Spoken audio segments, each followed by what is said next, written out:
Auge rauge auge rauge yang artinya halo rebaners dimanapun kalian berada dan bagaimana kabarnya. Kembali lagi dengan aku Ghost Still in the Coast.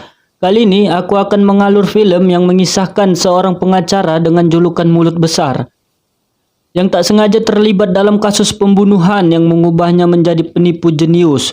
Penasarin? Putar intronya. Di awal film terlihat sosok misterius yang memakai jas hujan sedang menimbun batangan emas di dalam tanah, dan seluruh stasiun televisi di Korea memberitakan sosok Big Mouse yang merupakan ketua organisasi kriminal bandar narkoba dan memberikan dana kampanye ilegal sebesar 50 juta won. Sampai-sampai kejaksaan harus membuat satuan gabungan khusus untuk meringkusnya.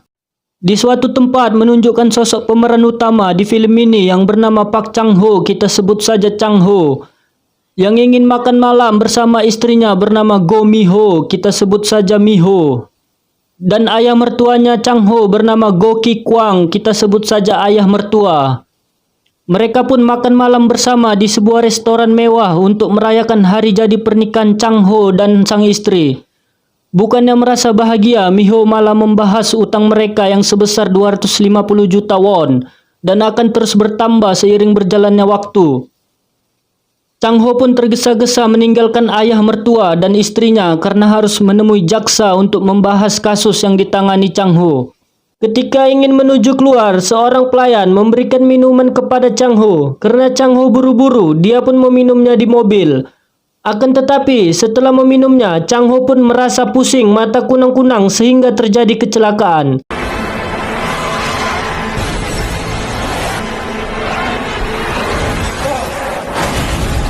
Dan inilah dia, Big Mouth. Adegan pun beralih ke 7 hari yang lalu sebelum terjadinya kecelakaan. Kita akan melihat kehidupan Chang-ho yang harmonis tetapi memiliki banyak utang yang begitu besar. Saat itu Chang-ho akan menangani kasus. Dia yakin akan menang karena sudah menyogok sang hakim.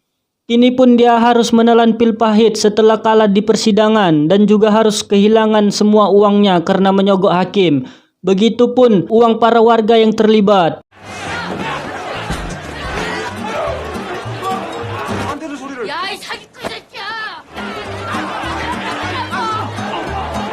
Mi-ho yang mendengar Chang-ho kalah setelah menyuap hakim dengan uang yang sangat begitu besar akhirnya marah dan berniat untuk menceraikan Chang-ho. Chang-ho pun memutuskan untuk tinggal di kantor untuk sementara waktu karena takut pada istrinya. Namun tiba-tiba wali kota yang bernama Choi Do-ha menelponnya. Chang-ho pun langsung menghampiri Choi Do-ha di danau terpencil.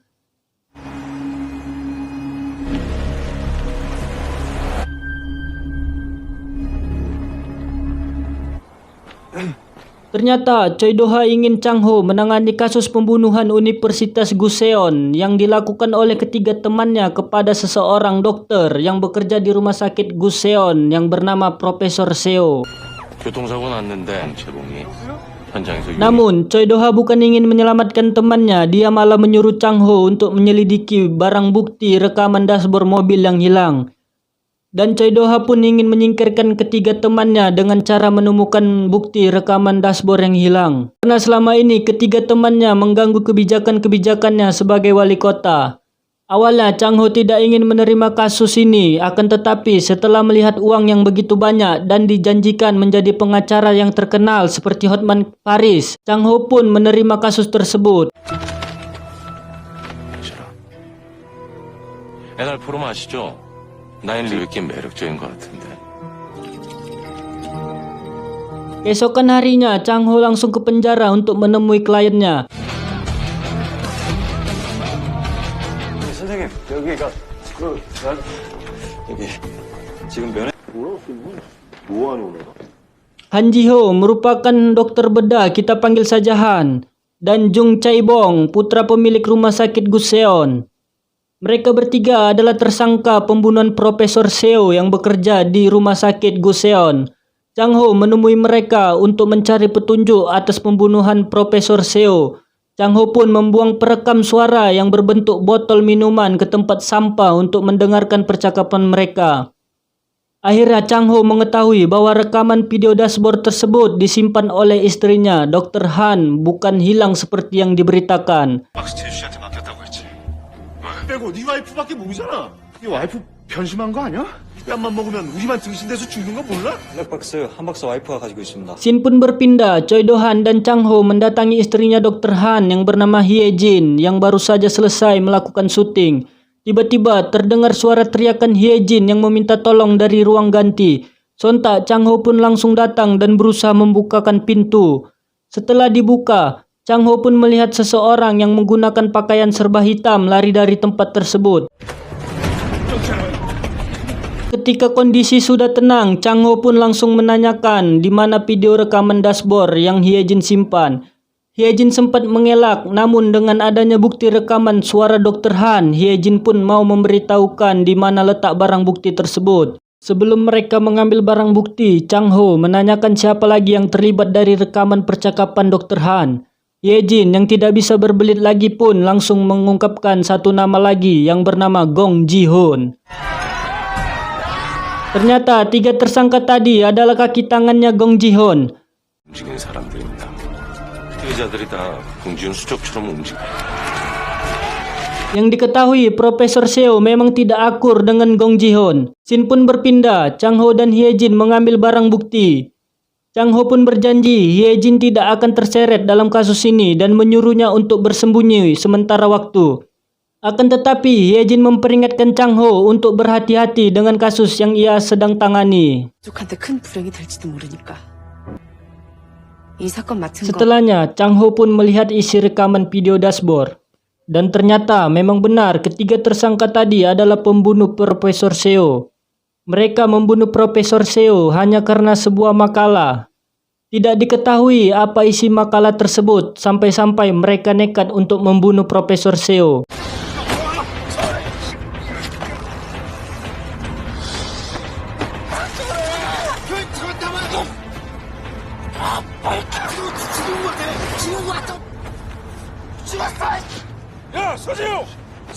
Chang Ho pun mencari tahu siapa sosok Gong Ji-hoon sebenarnya melalui internet setelah teringat perkataan Hye Jin tadi. Dan ternyata Gong Ji-hoon adalah seorang pengusaha yang kaya raya dan sempat terlibat beberapa kasus kriminal yang berujung dengan damai, sehingga Gong Ji-hoon bebas dari segala dakwaan. Scene pun berpindah ke Chang Ho yang sedang memberanikan diri untuk pulang meskipun ia tahu Mi-ho masih marah kepadanya. Karena Chang Ho membawa pulang uang banyak, Mi-ho pun begitu mudah diluluhkan. 이거 받아. 다 얼마야? 아,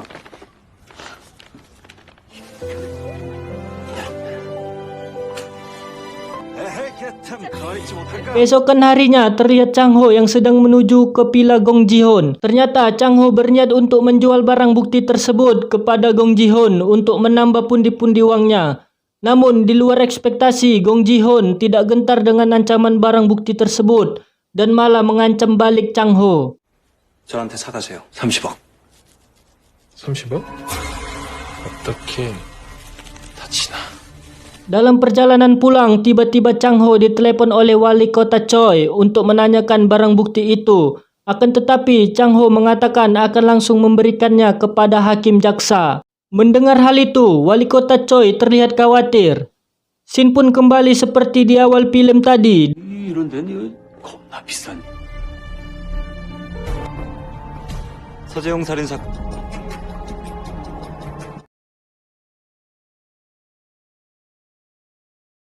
Dan akhirnya Chang Ho mengalami kecelakaan saat menuju ke tempat hakim jaksa untuk memberikan barang bukti. 네 변호 내가 맡게.